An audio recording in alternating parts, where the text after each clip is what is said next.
Video அனுப்பி பார்த்தேன், அதெல்லாம் உண்மையான நீங்க தான் சொல்லணும். ஓகே, திமுக ஆட்சிக்கு வந்தா நம்ம தமிழரோட பறிக்கப்பட்ட உரிமைகள் எல்லாமே மீட்கப்படும். பறிக்கப்பட்ட உரிமைகள். சரி, இவங்க ஆட்சிக்கு வந்ததுக்கு அப்புறம் என்னென்ன உரிமை போயிருக்குன்னு பார்க்கலாமா? ஓகே. தூய்மை பணியாளர்கள் போராட்டம், ஆசிரியர்கள் போராட்டம், குப்பை எடுக்கலன்னு போராட்டம், தண்ணி வரலன்னு போராட்டம். இதுல எங்க வாழ்றதுக்கே போராட்டம் பண்ணிட்டு இருக்கோம். இதுல உரிமைகள் எங்க மீட்டு கொடுத்தாருன்னு தெரியல. வேற என்ன சொல்லியிருக்காரு? மாநில உரிமைகள் முழுமையா பாதுகாக்கப்படும்.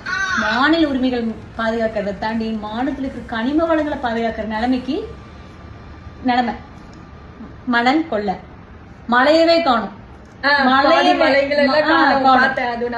அப்போ இது எங்க போய் இவங்க எங்க பாதுகாக்கிறாங்கன்னு தெரியல எனக்கு. சட்டம் ஒழுங்கு நேரடி கண்காணிப்பு.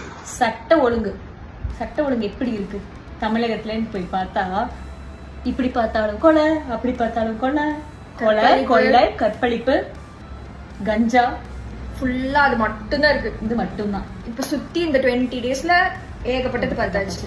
வெறும் 20 நாள்ல நியூஸ் பேப்பர் எடுத்து பார்த்தா ஓபன்லயே தான்.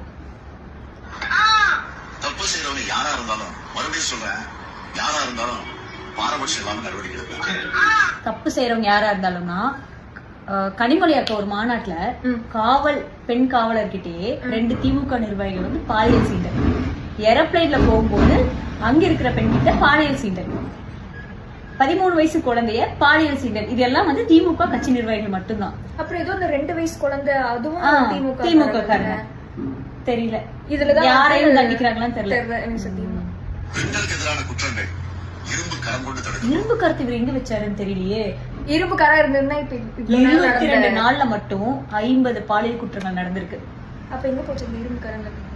துருப்பிடிச்சு போயிருக்கு. இல்ல, இரும்பு கரம் வந்து கஞ்சா விக்கிறவனை பாதுகாக்கிறதுக்கும், கற்பழிக்கிறவங்களை பாதுகாக்கிறதுக்கும், அவங்க கட்சியில இருக்கிறவங்க பாதுகாக்கிறதுக்கும் தான் இந்த இரும்பு கரம். பெண்கள்னு நாம தப்பா புரிஞ்சு கூடாது. பெண்களை பாலியல் சீண்டுபவர்களை பாதுகாக்கிற கரம்.